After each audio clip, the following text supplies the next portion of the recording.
ನಾನು ನನ್ನದು. ನಮ್ಮ ಜೀವನವನ್ನು ಸುಂದರವಾಗಿಸಿಕೊಳ್ಳುವುದು ಅಥವಾ ನಾಶ ಮಾಡಿಕೊಳ್ಳುವುದು ಎರಡೂ ನಮ್ಮ ಕೈಯಲ್ಲಿಯೇ ಇದೆ. ಪ್ರತಿಯೊಬ್ಬರಿಗೂ ತಮ್ಮ ಜೀವನ ಸುಖವಂತ ಸುಪ್ಪತ್ತಿಗೆಯಾಗಿರಬೇಕು ಅಂತಲೇ ಬಯಸ್ತಾನೆ. ಸ್ವಾಮಿ ವಿವೇಕಾನಂದರು ಸಹ ಅದನ್ನೇ ಹೇಳಿರುವರು. ಹಾಗಾದರೆ ನಾವು ಏನು ಮಾಡಬೇಕು ಅಂತಂದರೆ, ನಮ್ಮಲ್ಲಿ ಅನೇಕ ಭಾವನೆಗಳಿವೆ. ಅವುಗಳಲ್ಲಿ ಎರಡು ಭಾವನೆಗಳನ್ನು ಬಿಡಬೇಕು. ಅವುಗಳು ನಾನು ಮತ್ತು ನನ್ನದು. ಇದನ್ನು ಕೇಳಿದಾಗ ಇಷ್ಟೇ ಏನು ಅಂತ ಅನಿಸುತ್ತೆ. ಆದರೆ ಜೀವನ ಪೂರ್ತಿ ಅವೆರಡರ ಮೇಲೆ ನಿಂತಿದೆ. ಮಹಾಭಾರತ ಯುದ್ಧ ನಡೆಯುತ್ತೆ. ಯಾಕೆ ಅಂತಂದರೆ ಎರಡೂ ಕಡೆಯವರು ನಾನು ನನ್ನದು ಅನ್ನುವಂತಹ ಭಾವನೆಯಿಂದ ಕೂಡಿರ್ತಾರೆ. ಅದಕ್ಕೆ ಚ್ಯುತಿ ಬಂದರೆ ದುಃಖ ಉಂಟಾಗುತ್ತದೆ.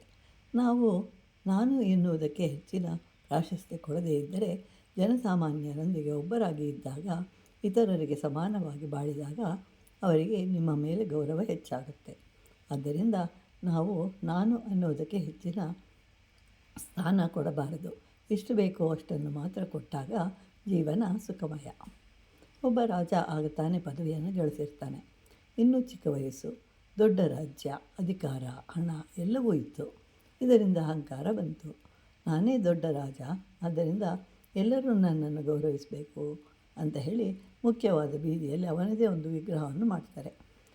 ಎಲ್ಲರೂ ಇದಕ್ಕೆ ತಲೆಬಾಗಬೇಕು, ಇಲ್ಲವಾದರೆ ಶಿಕ್ಷೆ ಅಂತ ಹೇಳ್ತಾನೆ. ಎಲ್ಲರೂ ಹಾಗೆಯೇ ಮಾಡ್ತಾ ಇರ್ತಾರೆ. ಒಂದು ದಿನ ಮುದುಕನೊಬ್ಬ ನಮಸ್ಕರಿಸದೆ ಹೋಗ್ತಾ ಇರ್ತಾನೆ.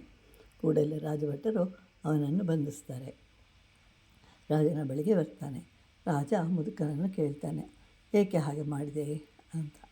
ಹಾಗೆ ಹೇಳಿದಾಗ ಮುದುಕ ಹೇಳ್ತಾನೆ, ನಿಮ್ಮ ಪ್ರಕಾರ ನಿಮಗೆ ಗೌರವ ಕೊಡಬೇಕು. ಆದರೆ ನೀವು ಇಲ್ಲಿ ಕುಳಿತಿದ್ದೀರಿ. ನೀವು ಬುದ್ಧಿವಂತರು. ಅಲ್ಲಿರುವುದು ನೀವಲ್ಲ, ನಿಮ್ಮ ಪ್ರತಿಮೆ.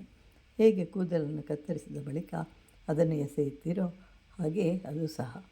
ನೀವು ಬುದ್ಧಿವಂತರು. ಇಲ್ಲಿರುವುದು ಮಾತ್ರ ನೀವು. ನಿಮ್ಮ ಪ್ರತಿಮೆ ನೀವಲ್ಲ ಅಂತ ಹೇಳ್ತಾನೆ ಮುದುಕ.